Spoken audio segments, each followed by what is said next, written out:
वंदे मां शारदे। मैं रेखा सक्सेना आपके सामने प्रस्तुत हूँ। मेरी एक छोटी सी संस्कृत ज्ञान पाठशाला है। इसके माध्यम से मैं लगभग 1 साल से आपको पढ़ा रही हूँ यहाँ पर, और मैं पूरी आशा करती हूँ कि आपको अच्छी तरह समझ में आ रहा होगा, और आप सभी के लिए मेरी ढेर सारी शुभकामनाएं हैं। और आज मैं सिखाने जा रही हूँ आपको संस्कृत में बहुव्रीहि समास। देखिए, बहुव्रीहि समास। देखिए, बहुव्रीहि हम हिंदी में किताब पढ़ा चुके। क्या पढ़ाए थे हमने आपको कि यहाँ पद 2 ही होते हैं हर एक समास में। समास पद में 2 पदों से युक्त बना हुआ होता है, लेकिन इसमें ना तो पहला पद प्रधान होता है ना दूसरा प्रधान होता है, बल्कि कौन सा होता है, तीसरा पद प्रधान होता है। तीसरा पद किस तरह प्रधान होता है, जब हम विग्रह करते हैं। विग्रह करने के बाद हमें पता चलता है कि यहाँ पर तीसरा पद प्रधान है। देखिए, अब इसमें जो सूत्र है थोड़ा सा उसको भी ध्यान में रख के चलें। वैसे पूछा भी आ सकता है, नहीं भी, लेकिन आपको स्मृति में होना जरूरी है। अन्य पदार्थ प्रधानो बहुव्रीहि। ठीक है, यहाँ पर अन्य जो पद है वो प्रधान हो, वहां पर बहुव्रीहि समास होता है। अनेक अन्यम पदार्थ, इसको हमने कैसे स्पष्ट किया, देखिए आप, इसमें अनेक प्रथमांत सुबंत पदों का समस्यमान पदों से अन्य पद के अर्थ में समास होता है। किस तरह समास होता है आप देखिए। लंबोदरय, लंबम उदरम यस्य से गणेश है। ये हिंदी में भी कराया था एग्जाम्पल हमने आपको, यहाँ संस्कृत में आपको इस तरीके से करना पड़ेगा। लंबोदरय हमारा क्या है, समस्पद है। विग्रह क्या है, लंबम उदरम यस्य से। यस्य से अर्थात कौन, गणेश। महात्मा, महान आत्मा यस्य से। तो महात्मा आत्मा यस्य से, तो क्या है, कौन व्यक्ति है, वो कोई व्यक्ति विशेष है जिसको कहते हैं ये महात्मा है। ठीक है, लेकिन समास कौन सा है यहाँ पर आपका, बहुव्रीहि समास। तो व्यक्ति विशेष के लिए यहाँ पर हमने क्या प्रयोग किया, महात्मा। ठीक है, विग्रह करने पर हमने क्या अर्थ निकाला, कोई व्यक्ति विशेष। तो यहाँ पर समास हुआ आपका बहुव्रीहि समास। अब देखिए, इसको भी याद रख के चले। समानाधिकरण बहुव्रीहि। अभी किस तरह समान अधिकार हो, किस तरीके से समान अधिकरण हो, यानी विशेषण और विशेष्य दोनों का योग हो और तीसरा पद प्रधान हो। पद तीसरा ही प्रधान होगा आपका इसमें, चाहे जितने भी आपके ये नियम आ रहे हैं आगे, लेकिन सब में ही तृतीय पद प्रधान होगा आपका। यानी पूर्व पद उत्तर पद दोनों प्रधान न होकर के तीसरा पद प्रधान होगा। अब इसका एग्जाम्पल देखिए। दशानन, 10 आननानी यस्य से। 10 मुख हैं जिसके, कौन है, रावण, सभी जानते हैं। जितेंद्रिय, जितेंद्रिय माने जिसने अपनी इंद्रियों को जीत लिया है या वश में कर लिया, उसको हम जितेंद्रिय बोलते हैं। अब ये भी कोई व्यक्ति विशेष है। इसका विग्रह किस तरह करेंगे, जीतानी इंद्रियाणी यस्य से, जिसने अपनी इंद्रियों पर विजय प्राप्त कर लिया, अपने वश में कर लिया है। कौन जो है, वो व्यक्ति विशेष, यानी तीसरा पद यहाँ प्रधान हुआ। आगे शेष एग्जाम्पल देखें। व्याधिकरण बहुव्रीहि। इसमें क्या होता है, दोनों पदों में विभक्ति अलग अलग होती है। यानी 2 पद तो होते ही हैं समास पद में, पूर्व पद और उत्तर पद, और दोनों विभक्ति का अलग अलग होना। ये अपने नियम में बताया आपको। विभक्ति अलग कैसे होती है, देखिए, जब विग्रह करेंगे, विग्रह करने में पता लगेगा दोनों विभक्ति में अलग अलग है। प्रथम पद में अलग विभक्ति है और द्वितीय पद में अलग विभक्ति है। चंद्रशेखर, चंद्रशेखरे यस्य से। चंद्रमा है शिखर पर जिसके। चंद्रमा वही प्रथम व्यक्ति, और शिखरे माने शिखर पर, में पे पर, कौन सी हुई, अधिकरण। अधिकरण कौन सी विभक्ति हमारी, सप्तमी विभक्ति। यानी चंद्र में प्रथमा व्यक्ति है और शेखरे में सप्तमी विभक्ति है। तो चंद्रमा है जिसके शिखर पर, कौन है वो, शिव। भाल चंद्रमा सोहत नीके, हम पढ़ते हैं, जिनके सिर पर चंद्रमा है कौन है, शिव। यानी चंद्र शेखरे यस्य से, ये चंद्रमा है जिसके शिखर पर, अर्थात कौन, शिव। हम बता चुके आपको विभक्ति अलग अलग कैसी हुई, चंद्र में प्रथमा और शेखरे में सप्तमी विभक्ति। इसमें प्रथमा व्यक्ति है और इसमें सप्तमी विभक्ति है। तो कौन सा हमारा नियम लगा, ये वाला व्याधिकरण बहुव्रीहि लगा यहाँ पर। ठीक है, और दोनों विभक्ति अलग अलग हुई, स्पष्ट कर दिया हमने आपको। न बहुव्रीहि समास कौन सा होता है, देखिए, इसमें न माने नहीं होना। न से स्पष्ट लग रहा है कि हमें क्या है, यहाँ पर नहीं होना। ठीक है, जैसे अपुत्र, अपुत्र का विग्रह हम किस तरह करेंगे? अविद्यमान है पुत्र यस्य से, जिसका पुत्र वहां पर विद्यमान नहीं है, या पुत्र के बिना या पुत्र का जिस वहां पर उसका उपस्थित नहीं है, विद्यमान नहीं है, तो क्या हुआ वहां पर? न बहुब्रीहि समास होगा। अविद्यमान है पुत्र यस्य से। अगला एग्जाम्पल देखिए आप, ये सारे हम आपको हिंदी वाले में भी करा चुके हैं। मध्यम पद लोपी बहुब्रीहि, ये भी कराया हुआ है, मध्यम पद लोपी भी कराया हुआ है हिंदी में। मध्यम पद लोपी बहुब्रीहि, इसका एग्जाम्पल देखिए निर्धन है। देखिए इसमें हमने आपको बताया था वहां पर भी निर, ये क्या है? ये है निर, क्या है हमारा? क्या है यहाँ पर? अव्यय है, और अव्यय के बाद में धन दे रखा है, ठीक है। निर्धन यानी धन के बिना। निर्गतम धनम यस्मात् से, अब इसमें पद का लोप कौन सा हुआ? देखिए निर तो हमारा क्या के अनुसार आया? अव्यय आ गया, और गतम क्या है यहाँ पर? इस पद का लोप है यहाँ पर। निर्धन में गतम शब्द का लोप है, तो हमारा समास कौन सा हुआ? मध्यम पद लोपी बहुब्रीहि समास। यानी निर्धन का क्या बना? निर्गतम धनम यस्मात् से, कौन सा समास हुआ? मध्यम पद लोपी बहुब्रीहि समास।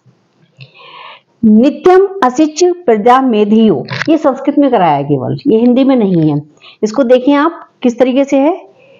न, दु और सु के साथ, प्रजा और मेधा के साथ समास होने पर असिच प्रत्यय लगता है। देखिए प्रत्ययों की प्रधानता होती है विशेष रूप से, प्रत्यय विशेष रूप से लगते हैं, तो प्रत्यय प्रधान होने से यहाँ पर जो है ये समास जो है थोड़ा से अलग हो जाते हैं संस्कृत के समास। तो असिच प्रत्यय होता है वहां पर, और पदांत में अस लगकर वेधस के समान रूप चलता है, ठीक है। तो इसको हम आप ध्यान में रखना पड़ेगा। क्या बताया हमने दोबारा आपको? असिच प्रत्यय होता है, ठीक है, समास शुरू होने पर, और क्या है? पद के अंत में अस लगकर, ठीक है, वेधस के समान रूप चलता है। आगे इसके एग्जाम्पल देखिएगा। अप्रजा संस्पद है हमारा, अप्रजा। नास्ति प्रजा यस्य से, इसका विग्रह हुआ। दूसरा एग्जाम्पल देखिए, दुर्मेधा। दुमेधा यस्य से। अचौरम, न चौरे यस्मिन तत्, अर्थात जिस नगर में कोई चोर नहीं है। न चौरे यस्मिन तत्, तत् किसके लिए आया है? नगर शब्द के लिए, नगर के लिए, यानी कि नपुंसक लिंग के लिए, तो यहाँ पर तत् का प्रयोग किया है हमने। आगे देखिए, और ये से और से काय के लिए आए? हमारा पुल्लिंग के लिए आए हैं यहाँ पर। सुप्रजा, सुप्रजा यस्य से, यानी अच्छी प्रजा है जिसकी।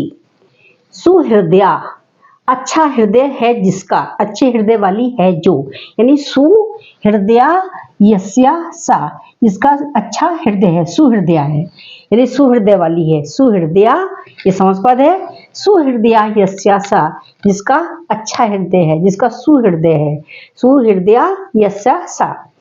आगे देखिए, धर्म दानिच केवलासु, ये आपका एक प्रकार से इसको समझ लीजिए कि सूत्र टाइप में याद कर लीजिए, आप किसी तरह नियम में याद कर लीजिए, ठीक है। यानी कहां पर होता है ये? धर्म शब्द के बाद अनिश प्रत्यय लगता है, और लगने के बाद क्या होता है? क्या शेष रह जाता है? अनशेष रह जाता है। इसको मैं शॉर्ट में लिख दिया है, लेकिन समझा आपको विस्तार से नहीं है। धर्म शब्द के बाद अनिश प्रत्यय लगता है दो, और अनिश प्रत्यय लगने के बाद क्या होता है? अन उसमें शेष रह जाता है, और बाकी जो समासपद का रूप है वो आत्मन के समान चलता है। ये आत्मन के समान बाकी जो है समासपद वो चलता है। किस तरह चलता है देखिए आप। सुधर्मा, ये हमने समासपद लिया है सुधर्म। सुष्ठु धर्म यस्य से, सुष्ठु माने सुंदर, सुंदर धर्म है जिसका। सुष्ठु धर्म यस्य से।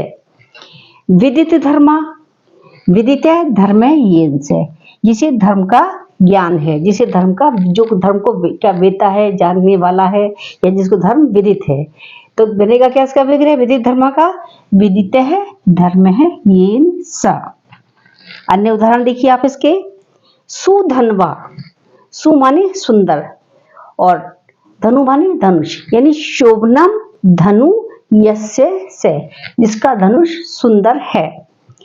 पद्मनाभ है, पद्मनाभो यस्य से,